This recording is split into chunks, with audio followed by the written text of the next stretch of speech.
मनुष्य के शरीर का सबसे बड़ा शत्रु आलस्य ही है। लेकिन यकीन मानो आज की गौतम बुद्ध की कहानी सुनने के बाद आप जिंदगी में आलस करना ही भूल जाएंगे। तो चलिए गौतम बुद्ध की वह रोचक कहानी की शुरुआत करते हैं। एक बार आलस्य से परेशान एक व्यक्ति गौतम बुद्ध के पास आता है और कहता है, बुद्ध, मेरे अंदर बहुत आलस्य है। मैं इस आलस्य की वजह से अपने जीवन में वो सब कुछ नहीं कर पा रहा जो मैं करना चाहता हूँ। इस आलस्य ने मुझे बहुत परेशान कर रखा है। इसकी वजह से मैं अपने जीवन में उन्नति नहीं कर पा रहा हूँ। कृपया आप मुझे इस आलस्य से छुटकारा पाने का कोई तरीका बताएं। यह सुन गौतम बुद्ध मुस्कुराते हैं और उस आलसी व्यक्ति से कहते हैं, तुम्हें कैसे पता कि तुम्हारे अंदर आलस्य है? उस आलसी व्यक्ति ने कहा, बुद्ध, केवल मैं ही नहीं बल्कि मेरा पूरा परिवार भी यही कहता है कि मैं एक आलसी व्यक्ति हूँ। बुद्ध ने कहा, क्या तुम मुझे इसका प्रमाण दे सकते हो कि तुम एक आलसी व्यक्ति हो? उस आलसी व्यक्ति ने कहा, जी बुद्ध, मैं दे सकता हूँ। बुद्ध ने कहा, फिर प्रमाण दो। उस आलसी व्यक्ति ने कहा, बुद्ध, मैं यह तो जानता हूं कि सुबह उठना मेरे स्वास्थ्य और मेरे मन दोनों के लिए ही लाभकारी है, लेकिन मेरा आलस्य मुझे सुबह जल्दी उठने ही नहीं देता। बुद्ध ने कहा, अच्छा, परंतु क्या तुम्हें पता है कि आलस्य होता क्या है?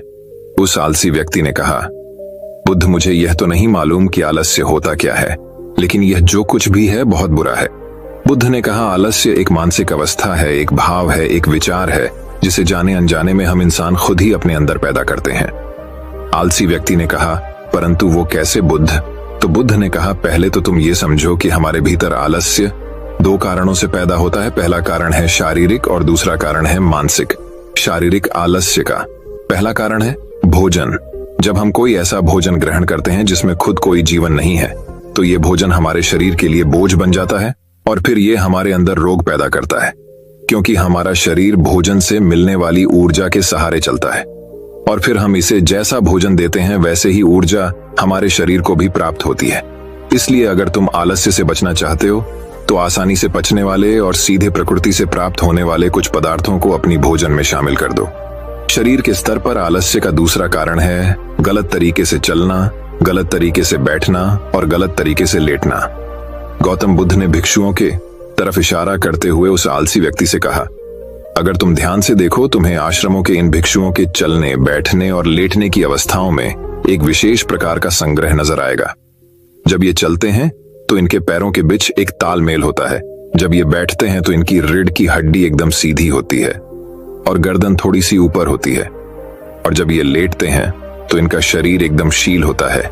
इनके शरीर के किसी भी अंग पर कोई तनाव नहीं होता, जिसके कारण ये एक गहरी और आरामदायक नींद ले पाते हैं।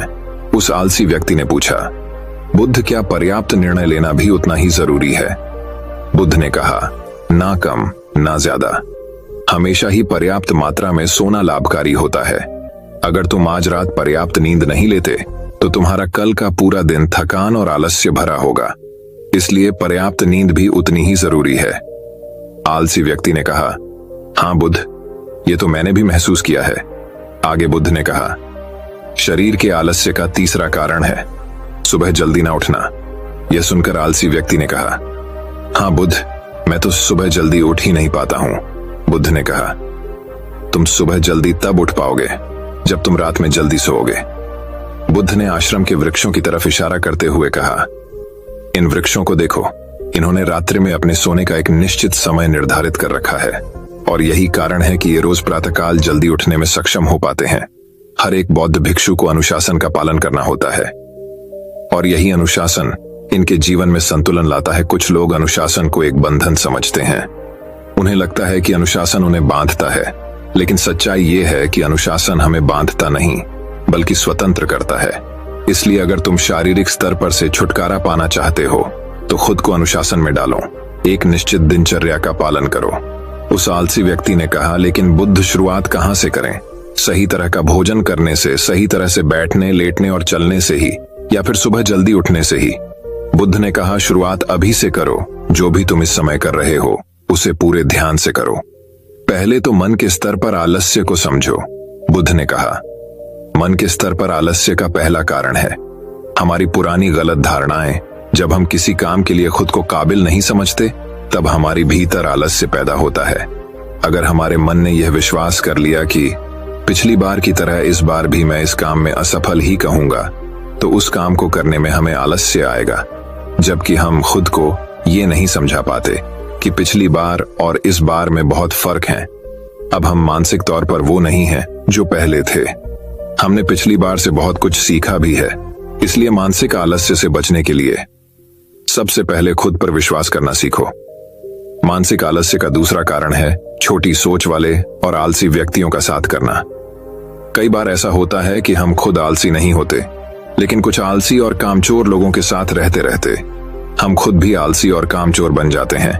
ये सुन उस आलसी व्यक्ति ने कहा, हाँ बुद्ध, ये तो मैंने भी महसूस किया है। बुद्ध ने कहा, तो सबसे पहले आलसी और कामचोर लोगों की संगति में रहना छोड़ो। बुद्ध ने आगे कहा, मानसिक आलस्य का तीसरा कारण है काम को टालने की आदत। काम को टालना आलस्य और मानसिक तनाव का सबसे बड़ा कारण है।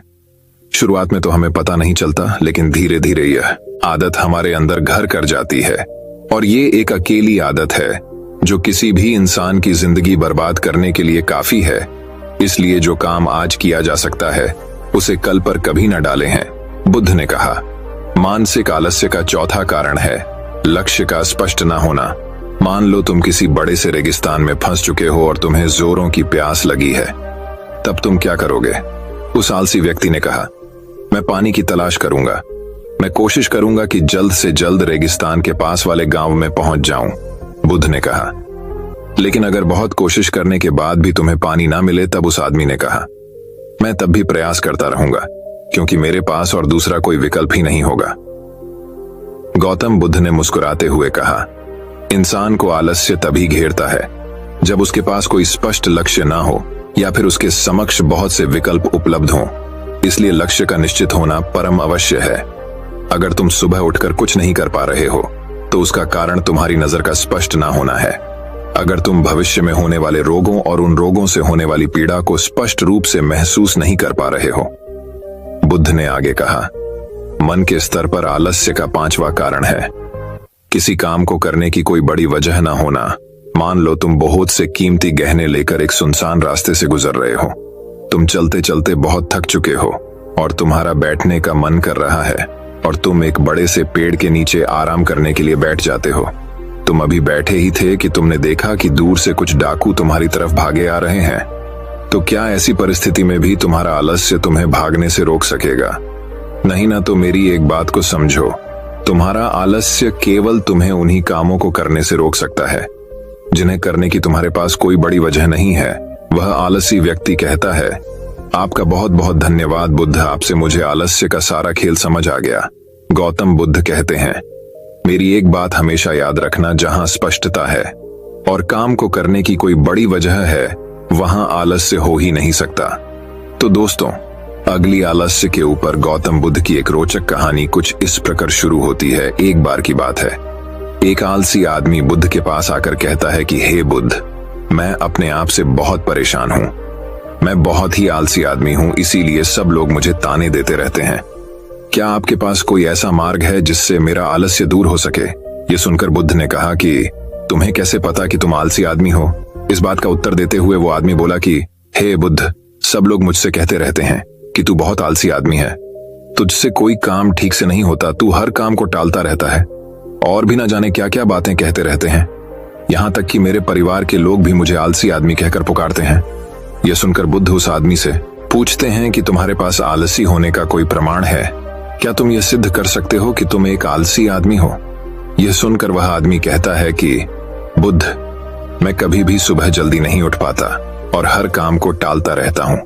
मुझे लगता है कि आलसी होने के लिए यह प्रमाण काफी होगा। इस आदमी की बातें सुनकर बुद्ध कहते हैं कि आलस्य को समझने के लिए हमें यह जानना होगा कि आलस्य क्या है और वह किसी आदमी के शरीर में कैसे जन्म लेता है। अगर कोई आदमी किसी काम में पूरा मन नहीं लगा पा रहा, उसमें उस काम के प्रति जोश नहीं है, उत्साह नहीं है, तो उसका कारण आलस्य होता है। आलस्य जोश और उत्साह का विपरीत होता है। इसे समझने के लिए हमें यह जानना अति आवश्यक है कि आलस्य आदमी के शरीर में दो स्तर पर जन्म लेता है, शारीरिक स्तर और मानसिक स्तर। ये कहते हुए बुद्ध ने उसे समझाना शुरू किया कि सबसे पहले शारीरिक स्तर पर आलस्य को समझते हैं। इसके बाद बुद्ध ने अपने धाम के भिक्षुओं की तरफ इशारा करते हुए कहा कि तुम जरा गौर से इन भिक्षुओं का चलना, उठना, बैठना और लेटना देखो। इन भिक्षुओं के चलने में एक तालमेल होता है, एक लय होती है, एक आनंद होता है। और जब ये बैठने की मुद्रा में होते हैं तो इनकी रीढ़ की हड्डी सीधी होती है और गर्दन थोड़ी सी उठी हुई होती है। और वहीं पर जब ये लेटते हैं तो इनका पूरा शरीर एकदम शांत और स्थिर होता है। और वहीं जब एक आलसी आदमी चलता है तो वह एकदम झुका हुआ, थका थका और बिना आनंद के चल रहा होता है। याद रखो, 70% आलस्य हमारे उठने, बैठने, चलने और लेटने से तय होता है। अगर हम अपनी इन अवस्थाओं को समझ लेते हैं और होश पूर्वक चलने, उठने और बैठने का अभ्यास करते हैं, प्रयत्न करते हैं, तो हमारा 70% आलस्य दूर हो जाता है। शारीरिक स्तर पर आलस्य का दूसरा मुख्य कारण होता है सही नींद ना लेना। अक्सर हमें पता ही नहीं होता कि हमें कितनी देर सोना है। याद रखो, एक मानव शरीर को सीमित समय की नींद लेनी चाहिए। अगर वह सीमित समय से ज्यादा नींद लेता है तो भी वह आलस्य का शिकार होगा, और अगर वो सीमित समय से कम नींद लेता है तो भी वो आलस्य का शिकार होता ही है। यह सुनकर वो आदमी बोला कि ये बुद्ध, एक मानव शरीर को कितनी नींद लेनी चाहिए? इसका उत्तर देते हुए बुद्ध ने कहा कि एक मानव शरीर को 6 से 8 घंटे की नींद लेनी चाहिए। अगर आपका शरीर ज्यादा थका हुआ नहीं है तो 6 घंटे की नींद, अगर ज्यादा थका हुआ है तो 8 घंटे की नींद। इसी के साथ यह भी ख्याल में रखना चाहिए कि सोने के लिए रात का समय निर्धारित किया गया है। कुछ लोग दिन में ही सो जाते हैं, जिसकी वजह से धीरे धीरे आलस्य उनके अंगों में समाने लगता है। शारीरिक स्तर पर आलस्य का तीसरा मुख्य कारण है सुबह जल्दी ना उठ पाना। पूरी प्रकृति, यहाँ तक कि पेड़ पौधे और पक्षी भी सुबह सूर्य उदय होने से पहले जाग जाते हैं। ये हम पक्षियों को देखकर भी समझ सकते हैं कि प्रकृति ने मनुष्य के जागने का कौन सा समय निर्धारित कर रखा है। अगर हम सुबह जल्दी उठते हैं, सूर्य उदय होने से पहले उठते हैं, तो हमारे शरीर में एक स्फूर्ति होगी, एक ताजगी होगी और हम हर काम में अपना मन लगा पाएंगे। यह सुनकर वह आलसी आदमी बोला कि हे बुद्ध, लेकिन मेरा काम ऐसा है जो मैं रात में कर पाता हूं। इसी वजह से मैं रात में सही समय पर नहीं सो पाता और सुबह जल्दी नहीं उठ पाता। तो जिन लोगों का काम रात में होता है वो सुबह कैसे जल्दी उठ पाएंगे? यह सुनकर बुद्ध कुछ सोच विचार करते हैं और उसके बाद कहना शुरू करते हैं कि जिन लोगों का काम रात में होता है उन्हें अपना काम पूरा मन लगाकर करना चाहिए। और यदि ऐसे लोग रात में काम करके दिन में भी सोते हैं और सीमित समय की नींद लेते हैं तो वे भी आलस्य से बच सकते हैं। लेकिन रात में जितनी गहरी नींद आती है उतनी गहरी नींद दिन में नहीं आ पाती, क्योंकि दिन में शोर शराबा ज्यादा होता है, जिससे आदमी गहरी नींदरा में नहीं जा पाता। इसीलिए जो आदमी दिन में सोता है उसे कुछ ऐसी व्यवस्था करनी चाहिए जिससे बाहर का शोर शराबा उसकी नींद में बाधा न बन सके। इसके लिए वो अपने कानों में रुई वगैरह ढूंढ सकता है, जिससे बाहर की आवाज उसके कानों में ना पड़े और वो गहरी नींद रा ले पाए। शारीरिक स्तर पर आलस्य का अगला मुख्य कारण होता है भोजन। सही समय पर और सही भोजन करना शरीर के लिए अति आवश्यक होता है। कुछ लोग ऐसा भोजन करते हैं जिसमें कोई जान ही नहीं होती। अब आप ही सोचिए, जिस खाने में जान ही नहीं है, जिस खाने में ऊर्जा ही नहीं है, वह खाना आपके शरीर को ऊर्जा कैसे दे सकता है? और अगर इंसान ऐसा खाना खाएगा तो उसका शरीर किसी भी काम को करने में प्रतिरोध करेगा ही। अक्सर गलत समय पर उल्टा सीधा भोजन करने से आदमी का मोटापा बढ़ता चला जाता है और एक पतले इंसान के मुकाबले एक बाहरी शरीर वाले इंसान के शरीर में ज्यादा आलस्य पाने की संभावना हो जाती है। इसीलिए ऐसा भोजन करो जो प्रकृति से सीधा प्राप्त हो रहा हो, जिसमें कुछ ऊर्जा हो। यह सुनकर उस आदमी ने कहा कि हे बुद्ध, शारीरिक स्तर पर तो आलस्य को मैं समझ गया हूं, लेकिन मानसिक स्तर पर आलस्य क्या होता है? इसका उत्तर देते हुए बुद्ध कहते हैं कि इंसान को अपने जीवन में बहुत सारी नाकामयाबी मिलती है। जब वह नाकामयाब होता है, किसी काम को पूरा नहीं कर पाता, तो उसका जोश और उत्साह अगले काम को करने के लिए ठंडा पड़ता जाता है। जब भी वो किसी नए काम को शुरू करता है तो उसका पिछला काम उसके मन को प्रभावित करता रहता है। इसीलिए वो नए काम को पूरे जोश के साथ और पूरा मन लगाकर नहीं कर पाता और यही आलस्य का कारण बन जाता है, जिसकी वजह से वो नया काम भी पूरा नहीं हो पाता, क्योंकि उसमें उसका पूरा मन और पूरा जोश नहीं लगा होता है। इसके लिए हमें ये समझना जरूरी होता है कि जो पिछला काम हमारा पूरा नहीं हो पाया, उससे भी हमें बहुत कुछ सीखने को मिला है। उससे हमें एक अनुभव मिला है जो हम अपने नए काम में लगा सकते हैं। तो पिछले काम के प्रति नकारात्मक नजरिया रखने की बजाय सकारात्मक नजरिया रखेंगे तो आलस्य हमारे मन में नहीं आएगा। मानसिक स्तर पर आलस्य का दूसरा मुख्य कारण होता है लक्ष्य का स्पष्ट ना होना। यह कहकर बुद्ध उस आलसी आदमी से सवाल करते हैं कि मान लो यदि तुम किसी जंगल में फंस गए हो और तुम्हारे पास खाने पीने के लिए कुछ भी नहीं है तो तुम क्या करोगे। वह आदमी कहता है कि हे बुद्ध, मैं जिंदा रहने के लिए उस जंगल में खाने पीने का सामान ढूंढूंगा। ये सुनकर बुद्ध कहते हैं कि अगर तुम्हें फिर भी खाने पीने का सामान नहीं मिलता तो इसका जवाब देते हुए वो आदमी कहता है कि हे बुद्ध, तो मैं किसी भी तरह किसी भी कीमत पर उस जंगल से बाहर निकलने का पूरा प्रयास करूंगा। ये सुनकर बुद्ध कहते हैं कि चूंकि वहां पर तुम्हारा लक्ष्य स्पष्ट है इसीलिए तुम्हारे शरीर में कोई आलस्य नहीं आएगा। उस समय तुम्हें पता होता है कि तुम्हारे शरीर के लिए अभी सबसे ज्यादा जरूरी खाना पीना ढूंढना है। अगर तुम नहीं ढूंढोगे तो तुम मर जाओगे। और जब तुम्हारा लक्ष्य स्पष्ट होता है तो आलस्य तुम्हारे मन में आ ही नहीं सकता। लेकिन हमारे दैनिक जीवन में हमारा लक्ष्य स्पष्ट नहीं होता है, जिसकी वजह से हमारे मन की ऊर्जा इधर उधर बिखरती रहती है। अगर हमारा लक्ष्य स्पष्ट होगा तो कोई आलस्य या कोई ताकत हमें हमारा लक्ष्य प्राप्त करने से नहीं रोक सकती।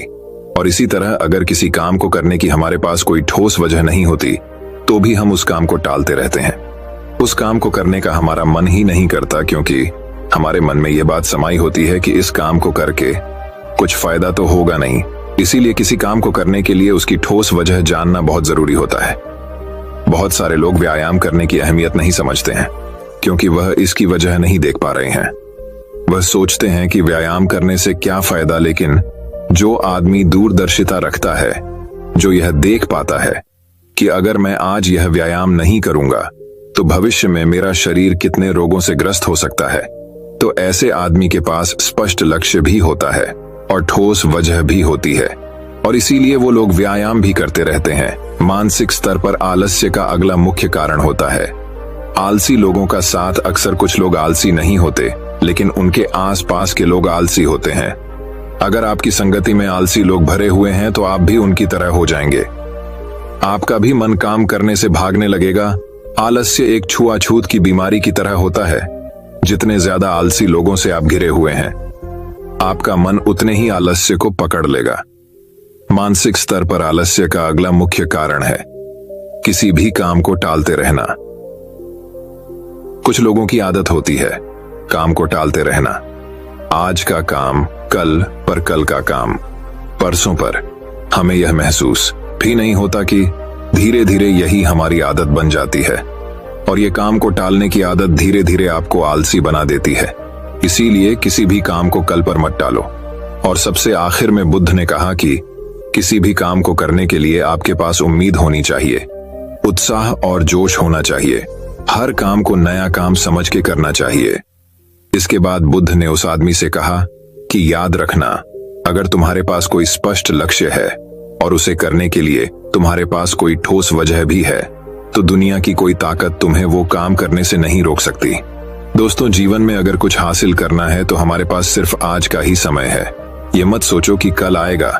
ये मानकर चलो कि हमें जीने के लिए सिर्फ यह 24 घंटे मिले हैं।